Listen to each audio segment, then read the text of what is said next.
think that this laws would allow children to sue parents for bad parenting retrospectively, I would like to invite the Prime Minister to give a speech. Now, start. Yeah. Yeah. Ladies and gentlemen, the primary purpose of the justice system is to prevent crime and the protection of the innocent, in this case, especially the children.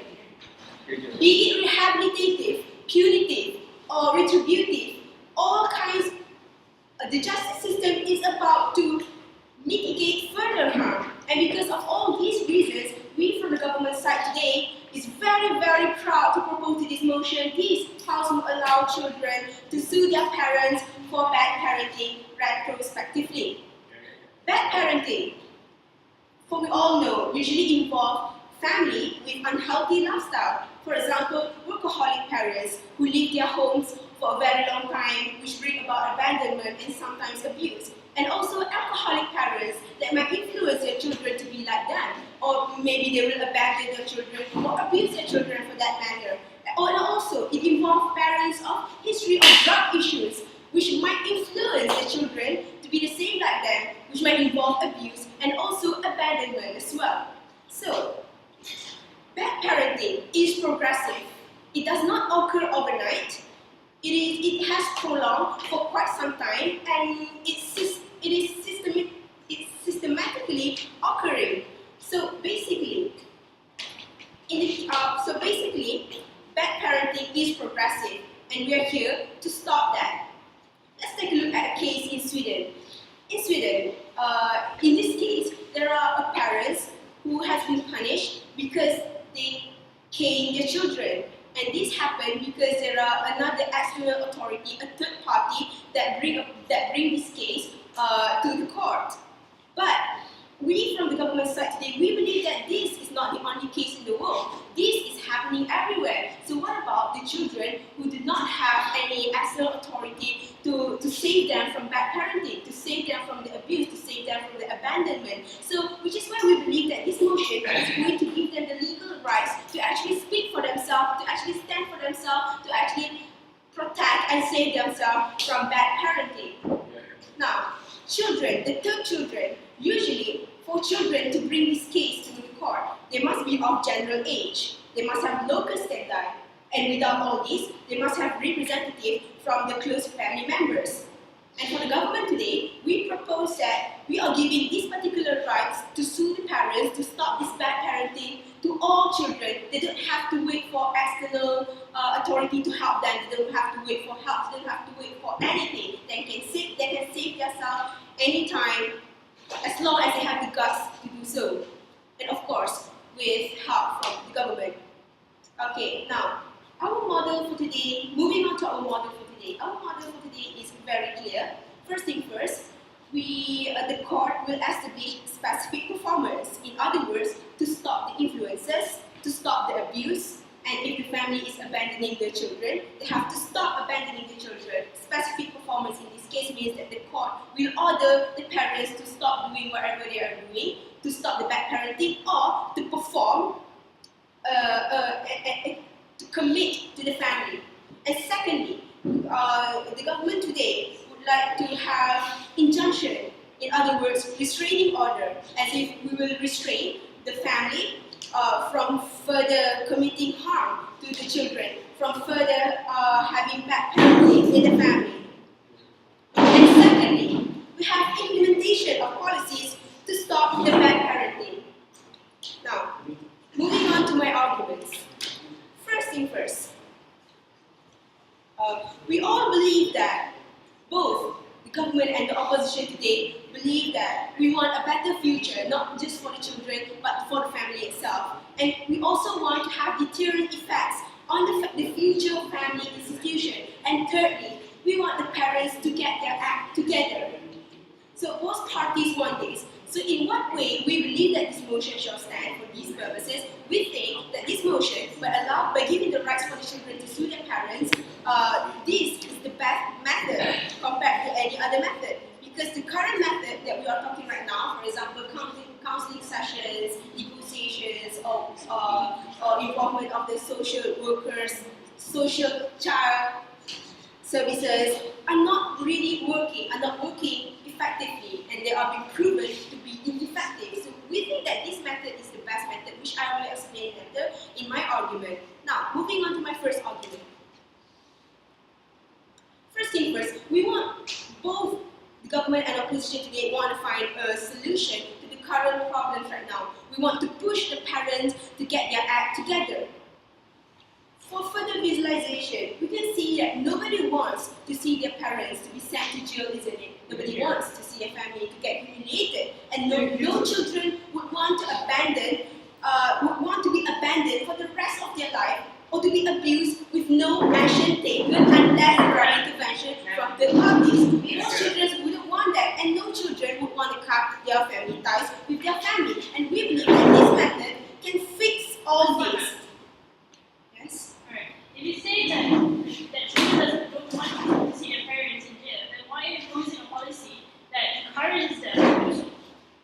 We are not encouraging them to send their children to the jail. We are encouraging them to take specific performance, which I will explain later in my argument, in what way specific performance actually tighten the bond in the family. And we want parents to be responsible over their children, not to send them to jail, because if we send them to jail, we're not going to fix anything, we're just making things worse, which is why we propose them to sue, not to send the parents to the jail.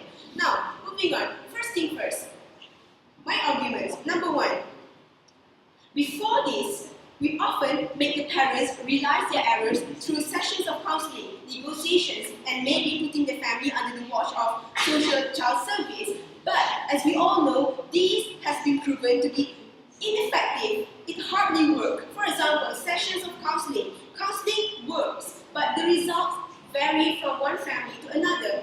Some would take it into account, but some would disregard this. And for those families that disregard these particular sessions of counseling are the ones that should be pushed, that should get their act together, that should be sued by the children. Okay, negotiations, it's the same thing. So basically, counseling and negotiations hardly work for certain families. What about social child service? Okay, so social child service, as much as it is effective, but this kind of periodical or supervised visits, it happened one day or 1 week, and so many things could happen when the social child services are not around. We don't know what happened when they're not under watch. We don't know what happened behind the doors when they're not being scrutinized. And at the same time, we don't want to push the social care services to come to their house every day. We don't want to breach their privacy, which is why we have to resort to this particular method, so that we give the right to the victims themselves to actually stand up for themselves, to have the legal rights to take legal actions to help themselves. And secondly, suing the parents will work. In what way? First thing, specific performance. Specific performance. The court can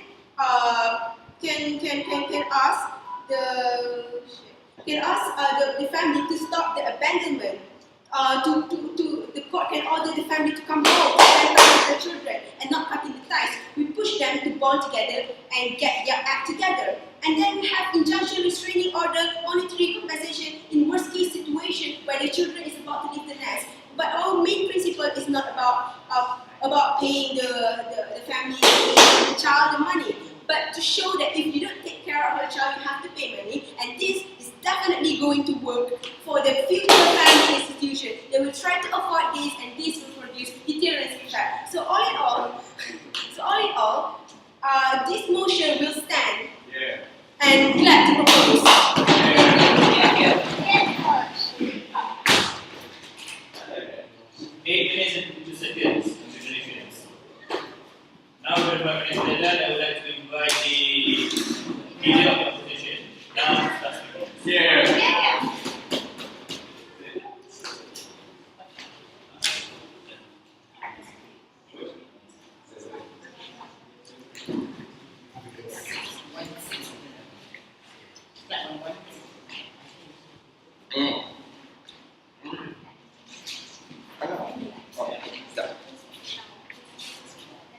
Mr. Speaker, if I could sue my parents for bad parenting, they'll probably be broke right now.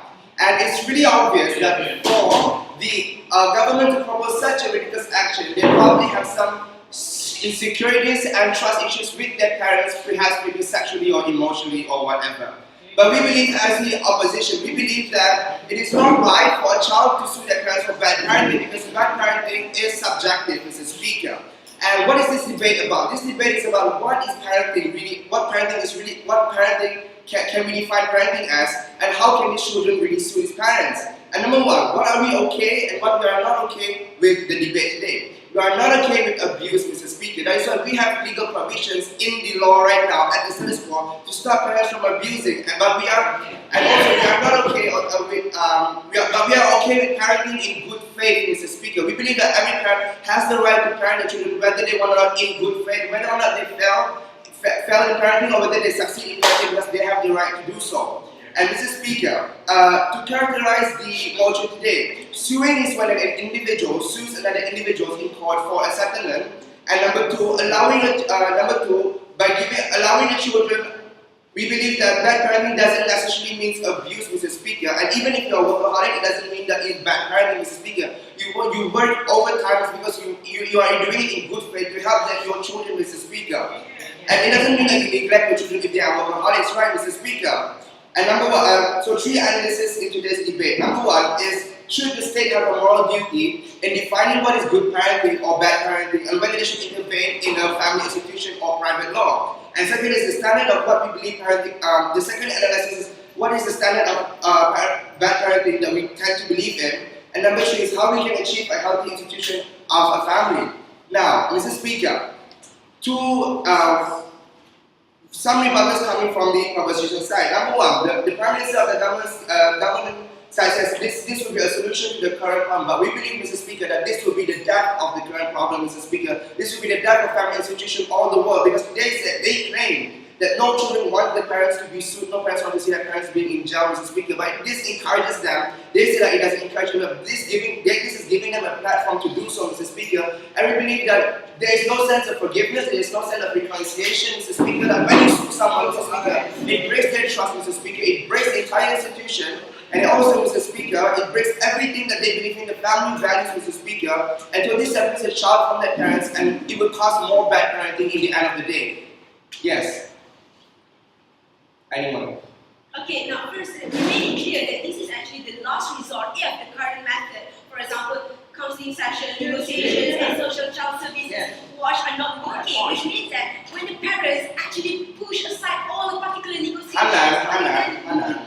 You see, when you put a definition, anyway, your definition of good parenting is very ambiguous. We have different values culturally, Hanan. When you put a counselor telling you, no, you shouldn't hit your children, you shouldn't spank your children, you shouldn't spank your children if they do not pray before eating. But some family believes that you should pray before eating. Of course, they won't listen to the counselor, and in the end, of course, they will be sued. Do you see where I'm coming from, Hanan? And so there are two arguments coming from the proposition side. Number one is the subjectivity of what parenting is. Now, the first analysis is that we believe that there is no uniform standard of what parenting is, other than criminalizing abuse of children as enforced by the UNDHR of 1947. We think that the government's idea of bad parenting is ambiguous and unclear, Mr. Speaker, because they said that it's workaholic or drug addicting families. But Mr. Speaker, there have been proven of so many successful people from broken families, Mr. Speaker, and we don't see why their parents should be penalized for it, because we believe that self-progress, Mr. Speaker, is what is really important, and the government has no plan in building up a family institution, Mr. Speaker. And also, we believe that the proposition today is not effective and puts a risk on the parents to be sued all the time. And why is this extremely harmful, Mr. Speaker? And why does it put them to be sued all the time? So we believe that parenting is subjective, and not all parents agree with the standard implied by the government, Mr. Speaker, because there are so many different standards of parenting. One parent might say, I will spank my child if they talk back to me. So one parent might say that probably I wouldn't spank them if they don't talk back to me, or probably if they miss their prayers, I won't even spank them. Sorry? And we believe, Mr. Speaker, that this is actually harmful, because the parents will, in the end of the day, the parents will not compare to such standards, because that is not what they have been raised up with. They have been raised up with good standards, with their own standards of their own family, and they will not compare. And we believe that they discipline their children, the way they raise their children are in good faith, Mr. Speaker, because they have their own definition of parenting, Mr. Speaker. Mr. Speaker, this means that about 80% of parents, if this proposal comes to being, Mr. Speaker, 80% of parents would be sued with which ultimately destroy the entire institution of a family, breaking trust and breaking bonds, and this comes from there's a mendaciousness with the proposal of the government, Mr. Speaker, because instead of building a family, this actually breaks the entire family institution. And also, Mr. Speaker, on the cultural aspect, please sit down, on the cultural spectrum, we believe that parenting values is indoctrinated by culture, and different families have different cultural value. For example, Asian parents are typically to be hostile to children because they believe fear as a form of discipline and also as a form of love in raising their children, Mr. Speaker. And Middle Eastern parents will discipline their child from missing prayer slots and so on because they believe that this is for the betterment of their children. It doesn't mean that they are abused. That is why we have abuse laws, Mr. Speaker. Spanking and abuse is a whole different spectrum, Mr. Speaker. One is hurting and one is not hurting. And this actually destroys any cultural value and family institution built upon it. And culture plays an imperative part in an institution, and laws that hinders are prone to be broken. And also grieves society and oppress them. And as a conclusion, Mr. Speaker, we believe that the proposal breaks more than it builds and will not be effective in a progressive society.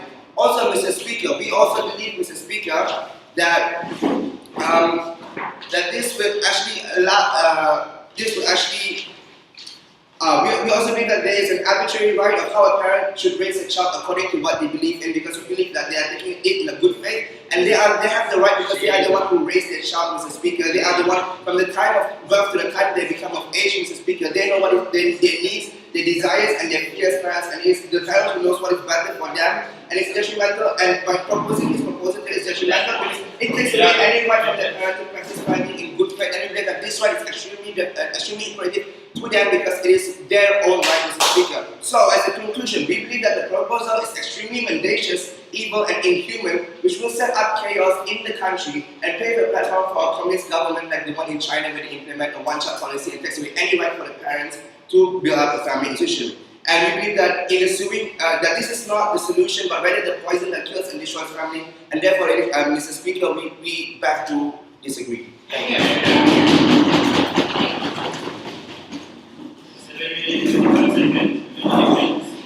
Now, like to invite the Deputy Prime Minister. So, yeah.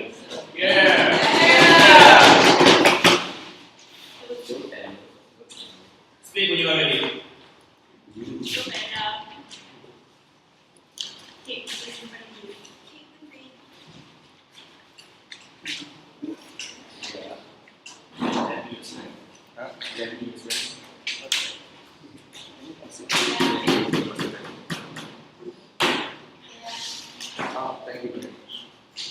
Mr. Speaker, if there's any parent who needs to be sued for bad parenting, it should be the opposition side.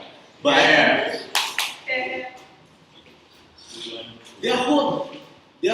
from what Isaiah said just now, he gave such a vexed argument that parents should teach their children in good faith that they should teach good values and how parents should not be sued because it would break bridges and so forth. How Isaiah had given such a confusing argument, Mr. Speaker, is because yes, they said this. Yeah, we agree that we are not okay. We are also not okay with child abuse, and we do agree that there's a criminalization of child abuse. But we disagree that how parenting is somehow subjective. When he said just now that parents were raised to teach their children, they were raised in a different time, Mr. Speaker. They were raised with different values. It's the 21st century, for God's sake. With that, they must go with the times and teach their children how to live in the world today, and not how to live from maybe in the 1980s. So, in our paradigm, we could from what they said just now on how we would break bridges, we would burn bridges between the child and parents. That's why in our paradigm we put more burden on the children than on the parent. It's because apart from pushing the parents to get their act together, we want to prevent future parents, i.e. newlyweds, from committing bad parenting. So in doing so, we are committing a lesser evil to prevent a greater evil, Mr. Speaker. And that we intend, sit down, we intend to sue, not to make their parents broke like how Yaya said just now. We intend to actually give them a giant slap on the face so they actually finally friggin' realize that they have been bad parents this whole time. And with that, the thing is, we want to sue the parents as, like how Hanan said just now, we want to sue the parents as a last ditch effort. When all the negotiations and how the family squabble, how the family fights have been going on for a few years, as also Hanan said just now, parental abuse does not go on overnight. So it goes on, it is a prolonged effort. These people are mentally traumatized as a result of this. Yeah. So with that, we intend to, and that's why we are only suing as a last ditch effort. And before I continue, shoot. On our first stage, why should we put the burden on the children rather than parents? Please clarify that. Because the child has the locus standi, Mr. Speaker. The reason the child is the directly affected actor in this whole debacle. From our paradigm, the child he has experienced all this, and from Shu's POI just now, that is a direct segue into my next point. Sit down. A lot of ugly household things happen behind closed doors. People don't see how their parents affect them. As most spectators see, most parents are nice in a crowd, but towards their child, they can be like a tiger mom.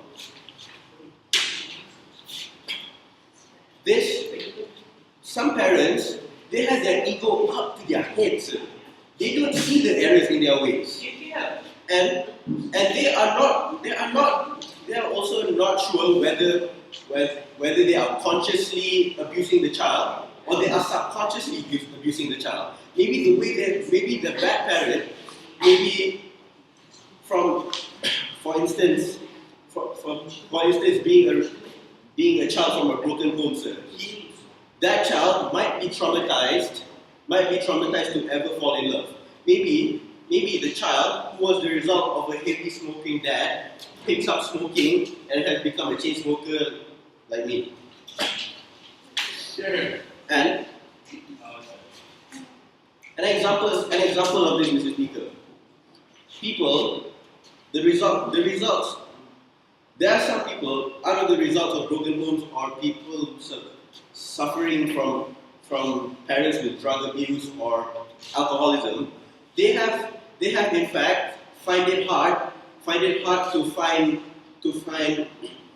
love elsewhere. So they have it hard for them to actually try to integrate into society or make friends. They are seen as social outcasts sometimes. So. And the biggest reason why we only want to sue them as a last ditch effort is because we think it will work. It will work because one, the child does not actually want the parent to want monetary compensation from the parent. They just want the parents to finally realize that they are generally horrible. Because the child does not want monetary compensation. The child just wants for their mom or dad back in their life as a nice parent. So to put it bluntly, we do not want to burn bridges, Mr. Speaker. We want to build bridges. The reason being a child always needs an authoritative figure in their life. actually a nice, loving, authoritative figure. And because of that, we want the so-called abandonment to stop. And we actually want to make it a better integration between the child and parent. And with that, we don't want for further strain. We actually want any further strain to stop. And that's why we think suing the parent in order for them to get a giant slap on their face is so much better than not suing the parent at all. Thank you. Here. 7 minutes, 51 seconds. Yes. Now that it's done, I would like to invite the deputy opposition to the first speech. Yeah.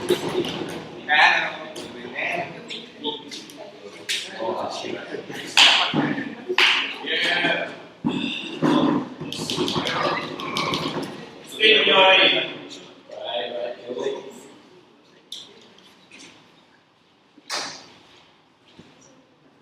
Mr. Speaker, for far too long have acknowledged the fact that parents do not have absolute power over their children. That parents can tell their children what to do, what to eat, where to go to bed, or who to date, but they cannot place a force on them to do what they really want to do. We tell you that state intervention is unnecessary in our case because it is the right of the parents to choose in what way and how exactly they want to raise their children. On the other side, Mr. Speaker, we have a bunch of unsatisfied children who didn't get what they wanted from their parents in their early age. But today, in the opposition side, we aim to maintain what has been embedded long in the current status quo. We believe that status quo is already fine as it is, and we don't think that trying to alter the regulations would be of any help. Opposition leader has stressed upon the fact that parenting is a matter of bona fide, and that there aren't any definite guidelines to being a parent, other than probably providing what a parent thinks is best for his child. Now, Mr. Speaker, moving on, I would like to introduce some rebuttals before I move on to my arguments. First of all, the Prime Minister tells you that bad parenting is progressive. Now, we don't think that a mother has to know from A to Z on how to be a mother, because since the child was born. Parenting, we call, is a process where people learn in life. So we don't think that punishing adults for their supposed mistake is relevant, not to the state, and especially not to a society. They also tell you that rehabilitation is ineffective for parents, but that only happens when these parents are severely, they cannot be cured from harmful things that they've done, like alcoholism or even abusing a child. But then again, that's where the Child's Act plays its role, Mr. Speaker. Second, Deputy Prime Minister told you that he wants to place more burdens on the children, which we don't think should be the issue here. Parenting is a matter of values, that the actions don't necessarily come from the values that these parents appreciate, Mr. Speaker. My parents taught me how to read from an early age, but that's because it's a value. That's what they taught me to appreciate. That is the value that they taught me to appreciate, but the action does not mean that what they're doing is wrong. There's also a discretionary what bad parenting is. What exactly can an 8-year-old child think of when suing his parents just because his parents refuse to buy an ice cream for him? Therefore, we think that allowing children to take such actions is just absurd and very powerful and very unthoughtful on the government side. Before I move on to my arguments, Yaya. Hanan, Yeah. if state intervention really that bad, then isn't Child Protection Act and state intervention as well? Okay, the issue here today is whether a child should sue his parents because of the ineffectiveness of the Child's Act. It's about whether a child has the legal duty to sue his parents, which will be my argument for today. That my first argument is that it is legally wrong for a child to sue his parents in the eyes of society. Why? First, we know that so many people today believe that they are owed something from someone, whether it's the government or an employer or even parents. There are just too many people today who look out for a handout. This kind of thinking has then slowly made its way into court systems, where a judge has ruled that the divorced parents of a 21-year-old must pay the woman's needs.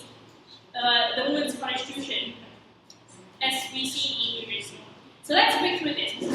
If this happens to be a law in society in a country, the parents are not legally bound to pay for college. We think that there is something that isn't right on the part of the state. We don't think that parents have a legal duty towards their children to pay for things like their first apartment, or their first car, or even their first baby for that matter. So making children suing parents is just another form of entitlement. It's exactly laws like this and rulings from this judge that empowers children and young adults to take this outrageous kind of actions.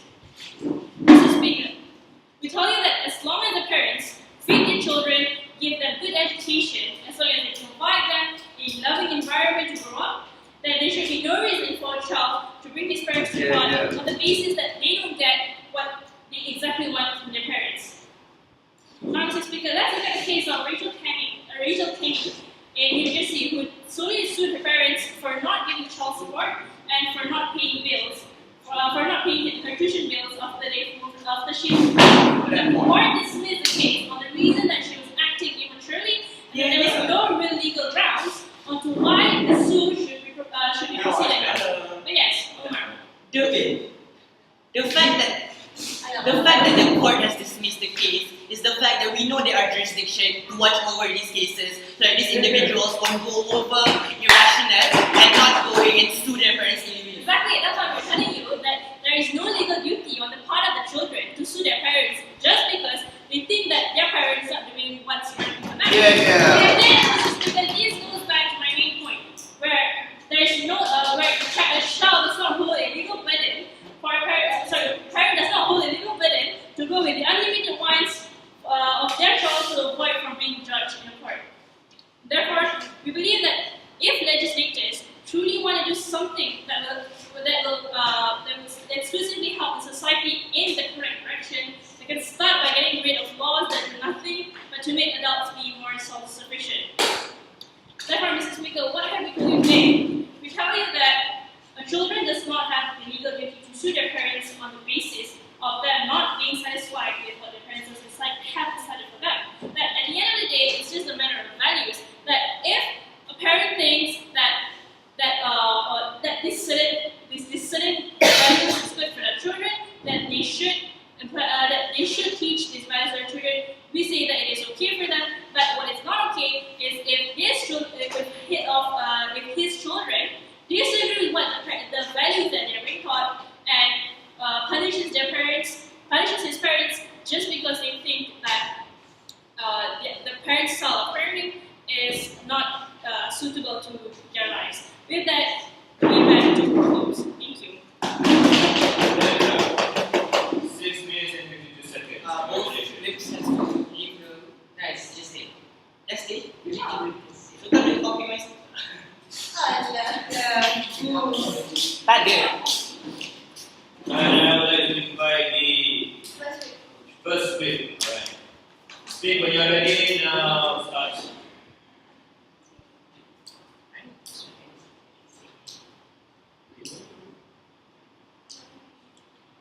When state cannot further intervene with family problems, that's why state give choice to children to actually act on their own and sue their parents in times of need, ladies and gentlemen.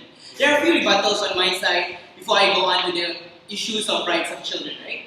Let's talk on the first rebuttals. We've been talking about how this is not a state intervention and how actually Child Protection Act has actually exists in status quo to actually cope problems of abuse and stuff like that. But we believe this is not the problem, right? This is not the debate that we're talking about. The debate the debate today is how these kinds of Child Protection Act is not sufficient to actually cater towards these problems of subjective problems that has been actually faced by these children at the beginning. Because we believe that remedies for abuse, even if it already exists, which is the Child Protection Act, state intervention, and whatsoever. I believe that certain problems that have been faced by children cannot actually be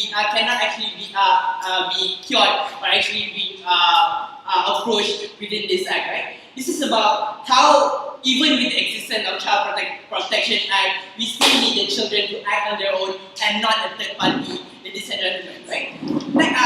Second rebuttal is about how subjectivity is not a problem at the end of the day. Agreeing that culture is very subjective, we don't need a law or we don't need a problem to be uniform. We don't need a problem to be standardized, ladies and gentlemen. Even if their whole problem is about subjectivity, but they don't actually tell us why it is so harmful to have a subjective problem. Why is it so harmful to have a vague idea of how they can carry out these problems at the end of the day? Because we believe that bad parenting can actually be defined when the children themselves face it at the end of the day, because they are the ones who are directly harmed, ladies and gentlemen. Because we do understand that good and bad cannot be separated by one fine line. But we understand that children are facing this. Children are facing this subjective kind of bad parenting. That's why I believe that they have the rights. They have the rights to measure, and they have the rights to tell the court that they've been actually feeling this way, right? Before I move on, Yaya. The definition of bad parenting is so subjective and ambiguous that maybe even not giving a child the iPhone 5 can be sued for. Yeah, exactly. Bad parenting is so subjective. Also, bad service is actually very, very subjective. When you go to supermarket and consumers doesn't actually have this satisfaction to their services, they go sue the market, and that's why jurisdiction happen, and that's why they have their own consumers actually. They're the one who actually feel what is directly harm to them, for example, rotten food or slipped on an ice cream or whatsoever. On the first level of why subjectivity is not a problem, we tell you that we need to give a legal stand to these children because they're the one they're the one who feels the bad parenting, they're the one who actually experience it. Therefore, they have the rights to measure what is bad and what is right and what is not.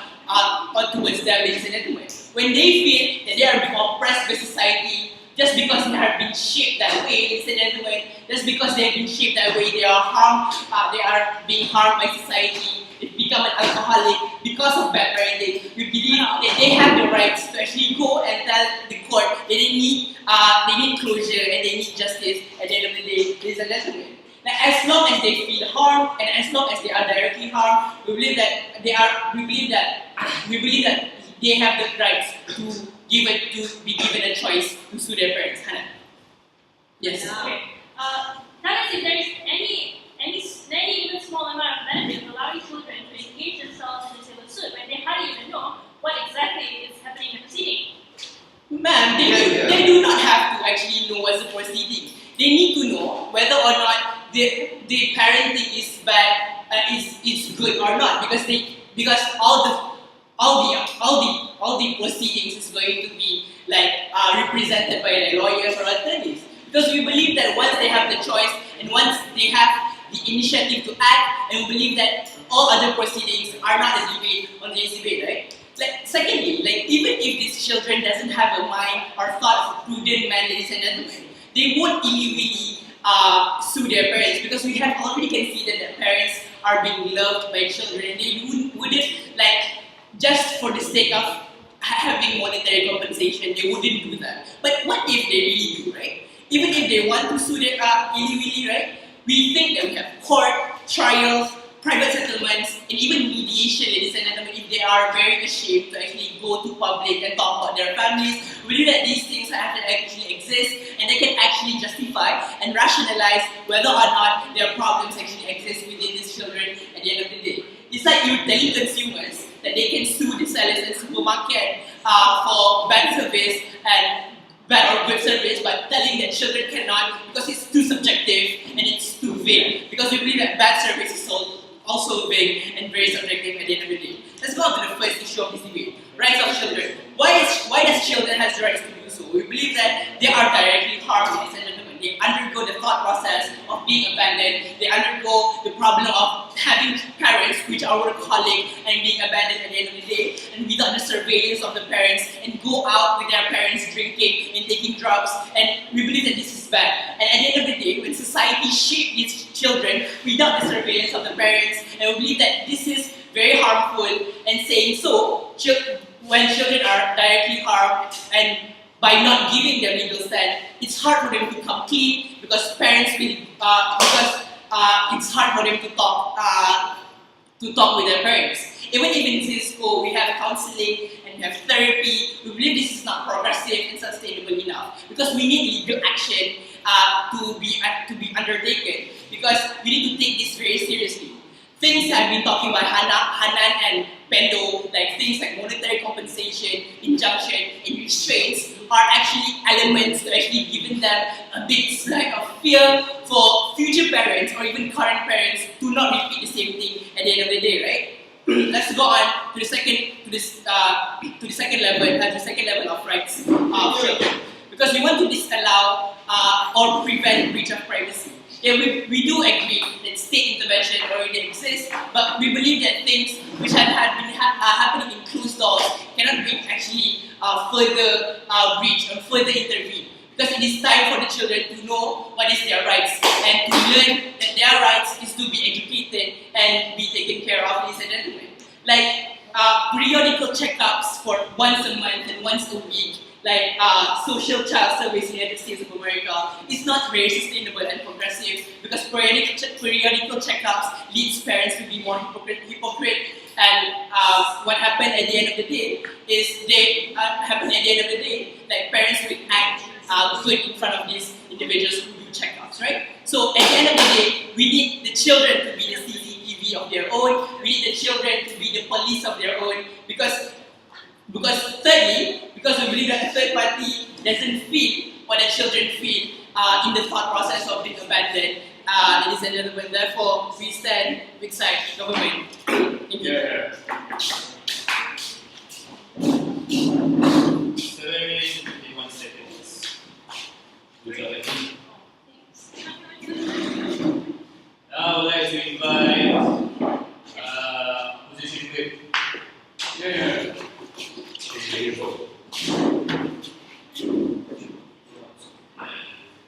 Speak when you are ready.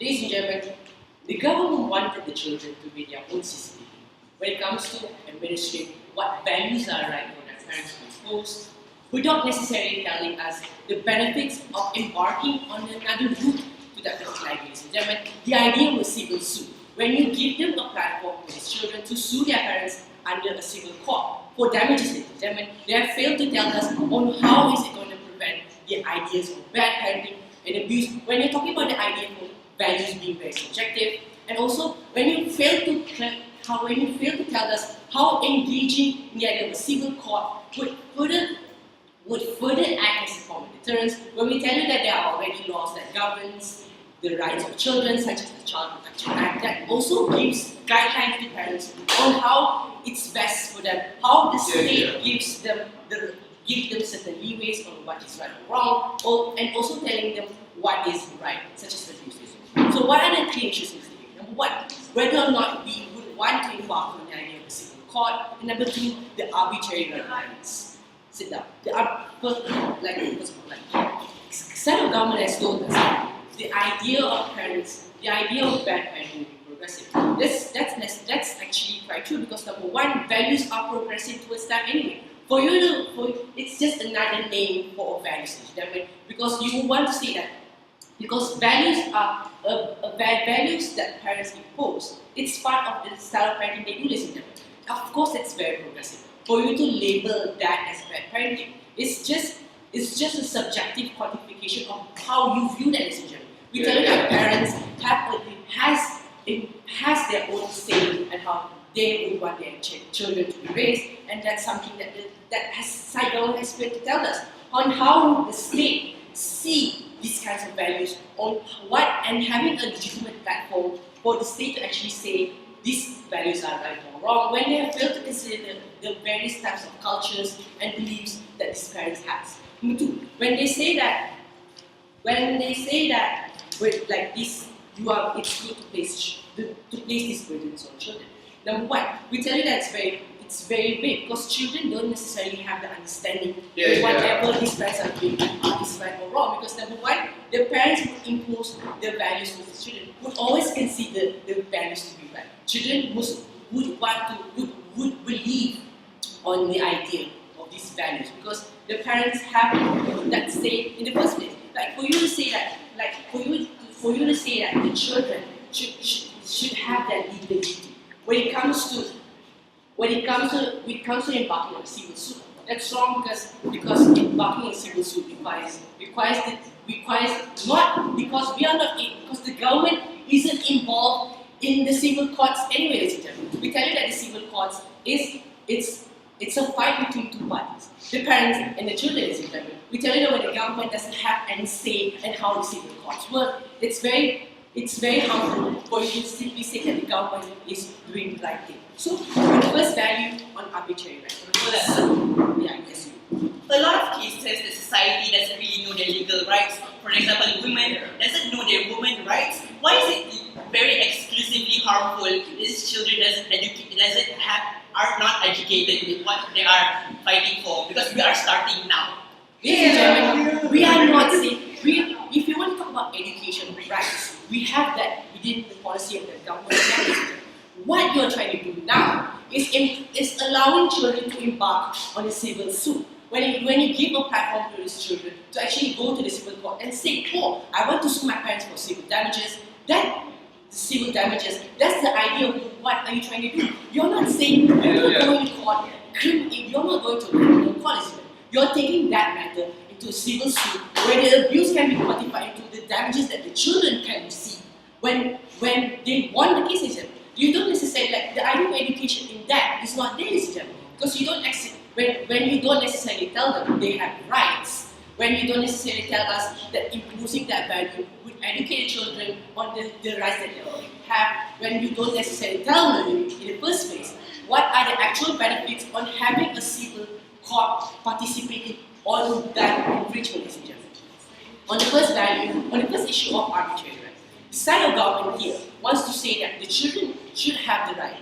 The children has the right to say that the values that these parents are wrong, basically because they are the ones who receive those kind of actions. They are the ones who have been receiving those values. Number one, we tell you that the rights of parents are not absolute. That's there because there are certain provisions in the law that says that parents can abuse their children because parents can indoctrinate their children into certain values. When you didn't exactly tell me what is bad parenting in the first place. You didn't exactly tell me the values of bad parenting. Because like, the values of bad parenting that you said earlier, such as drug abuse, alcoholism, they are there within the law system. We have laws that regulate that kind of thing. But you didn't further elaborate on why is it right for the state to have a policy where the children can actually sue their parents for damages. You didn't exactly tell me on why is it that within the current status quo that the laws are not working when we have provisions that settles that decision.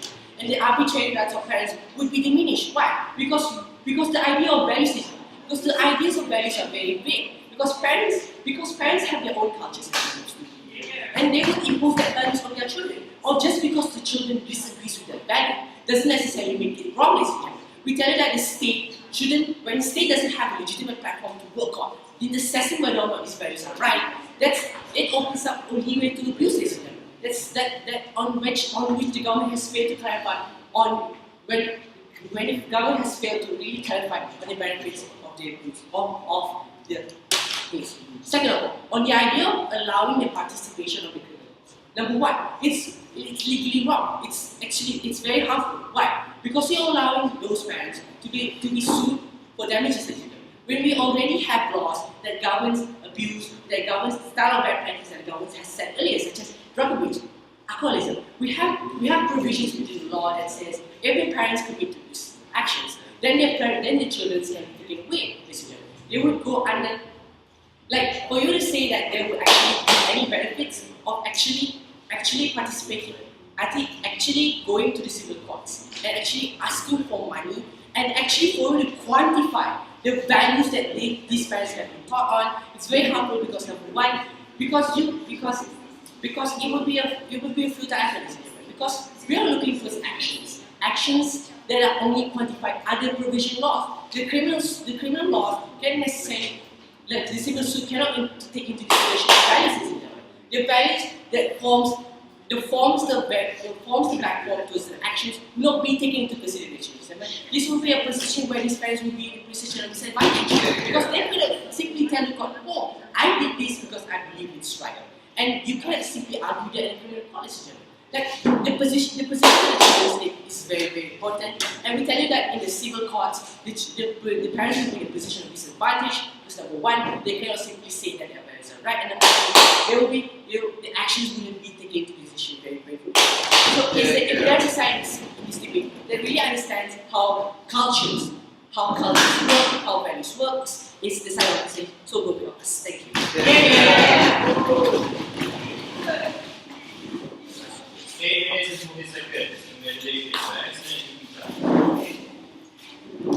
Now I would like to invite our special guest, the Sultan, as Premier. Speak when ready. The motion is all about this. I believe that the children is allowed to sue the parents for bad parenting retrospectively. What is retrospectively? What is bad parenting retrospectively? They've been telling you, let me help you with that, Mr. Chairperson. All we have been heard from the opponent side is telling you the values of a parenting. Asian parents, Asian moms are angry with people, and they're asking us to explain the paradigm. Let me give you a clear definition of what we want in our paradigm to give the children rights to have to sue the parents for bad parenting retrospectively. For my first speaker, I want to say we want to do this for our justice system to mitigate further harm. We are talking about bad parenting retrospectively. We are talking about parenting in the verse of alcoholic, drug addictor. We are talking about unhealthy lifestyle at the beginning up to the child. This is all bad parenting. We are not talking about the values of not what to do with spanking and that. It's the culture, which is only refers to the Asian culture, which is not included in other European culture or American culture, which is not in the paradigm. We're talking about bad parenting, which is occurring right now, of having workaholic, having a drug, alcoholic, whatever it is. Bad parenting, we don't want for them for giving the power for these children to sue the parents before. We do not want these children to be oppressed, to be left out, to be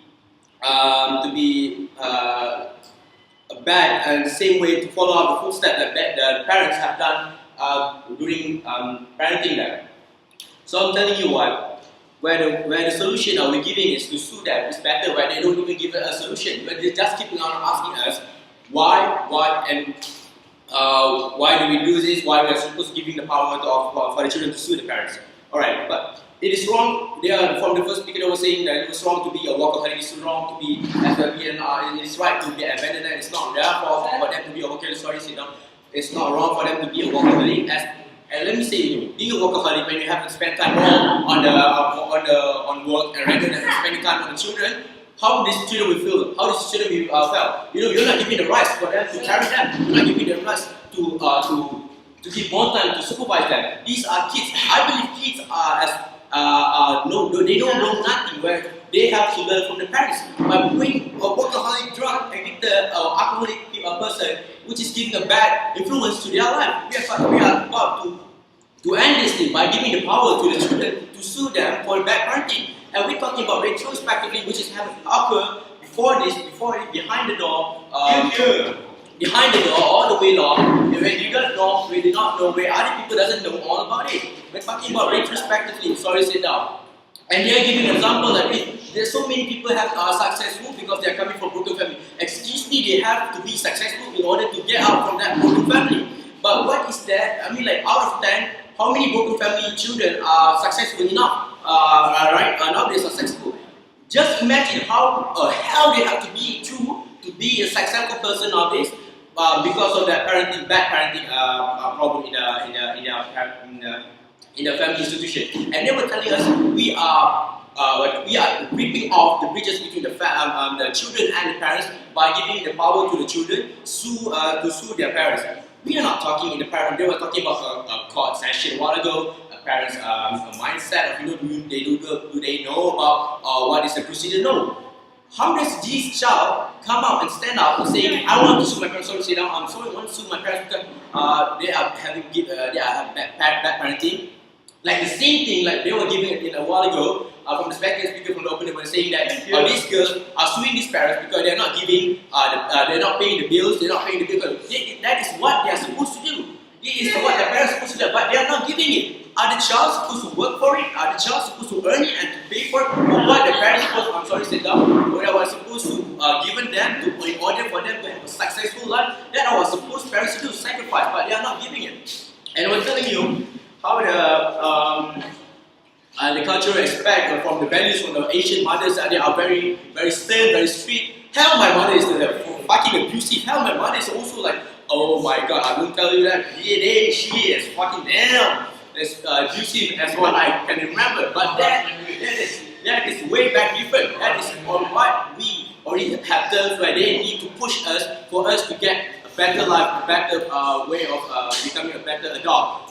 This is different from bad parenting, retrospectively, where they're being abused, the child being abused, the child had not been given a proper care. That is way too different for the values. And I was saying they were telling, we ripping off the bridges between the parents and the child. How could we ripping off? We are trying to repair it. We are trying to repair it by suing them to show them it is not right for abusing me. It is not right for abandoning me. It's not right to just let me alone at the dustbin and just say, oh, that's not my child, my child. It is wrong. That is very wrong. But then, what are they giving you? Nothing at all to say that, nothing at all to say that, oh, that's another way for instead of suing them. What they're giving a counsel, sorry, sit down, a counseling, parent supervision, social child service supervision, whatever it is.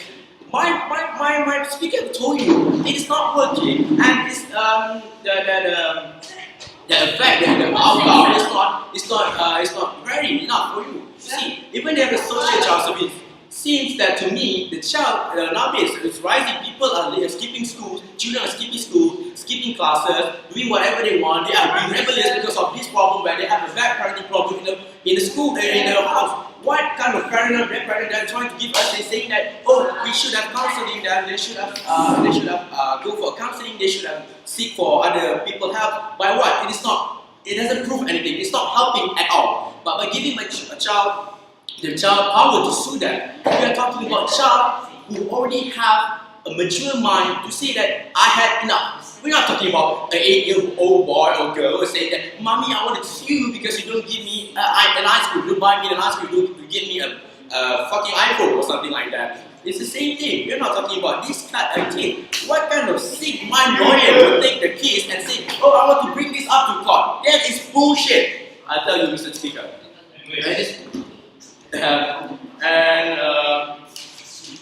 That is why I believe that, this is why I believe that this house should allow children to sue their parents, because of that bad parenting retrospectively. Thank you. Alright, 7 minutes. You see that very often. Right, now I would like to invite the wait for the opposition.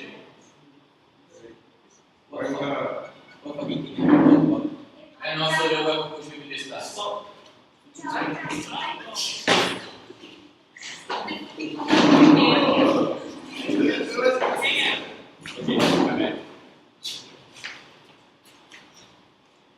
Start when you see this.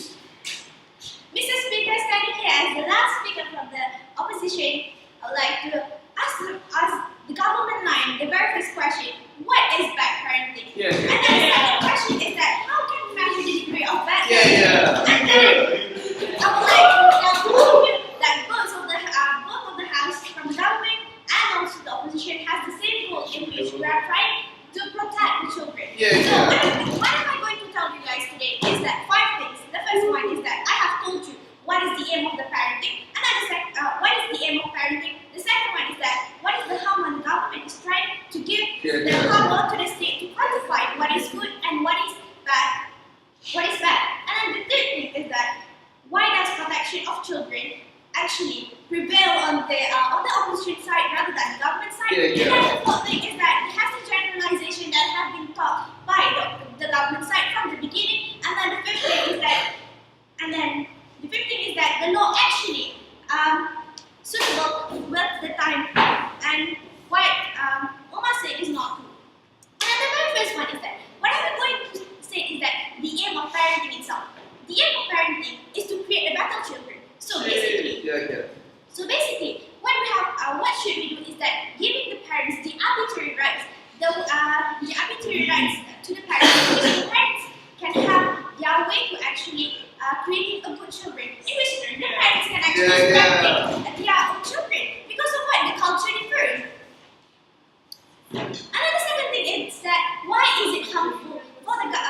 Yeah. Because of what?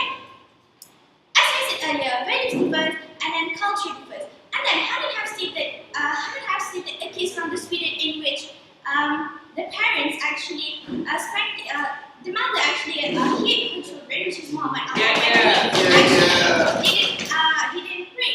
And then why did I say that it is not good? Because of what? Actually, that thing prevailed on our case in which culture differ, Madam Speaker. So, why should I say that swing is not a good thing because of what? The law actually has prevailed. Yeah, before that, Mom. Being a bad parent is synonymous in any type of culture. What does culture have to do with this debate at all? Oma, first of all, you didn't clarify to us what is bad parenting, so you don't have the right to ask me what is bad parenting because you are the one who should have answered what is bad parenting on the very first thing. So moving on to the protection of the children, Madam Speaker. There is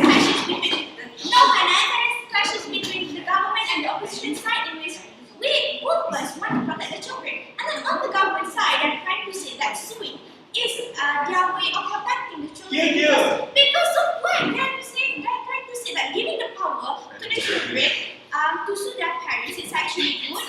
Because of what? The parents can actually, the children can actually protect themselves by asking their parents the money in which they're going to give them specific performance. But then, why do we say that it is not true? Because of what? The very first one is that the children that they didn't even clarify what is the age of the children. And they only say that she will give all the children the power to actually sue the parents. But what is actually behind that is that, Madam Speaker, the children is not actually reach the level of maturity. We know that actually in civil court, they must reach the maximum maturity level before they can actually before they can actually bring their case to the court. So why should I say that the protection of the children prevail on our side because of what we say that we will stick to the status quo in which we have the law, we have the provision in which in the United Nations Human Rights, we also have provision in which what is better between our provision, which is the current law, and the swing things that they're trying to say that because they're trying to give the power to a person who didn't even reach the maturity level. But on our side, we are giving the power to actually protect the children to a mature parent and to a mature person. Because in the United Nations, they were presented by someone who have reached the maturity level. And then actually, if we analyze why actually children asking how actually children define bad parenting when the parents actually go opposite with what they want. Let's say they want to have sweets, but then the parents didn't give them sweets, but then saying that no, you cannot have sweets, and then they clarify that as bad parenting. So how can we sue the parents? No, they are not mature. They are.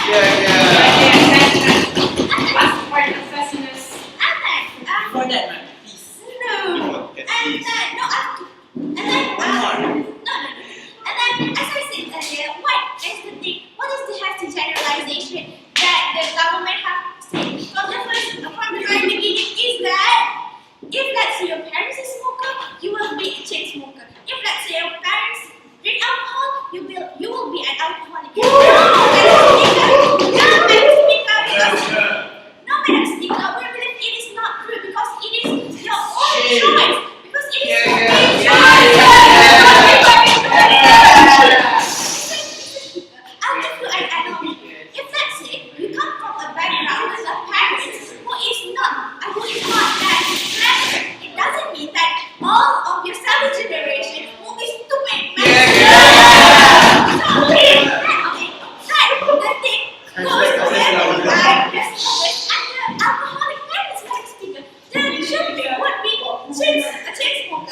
children won't be an ample money because it is their choice. So, what have I told you today is that the very first thing is I have clarified to you that the government have failed to actually answer this question in which they have failed to prove to us, they have failed to answer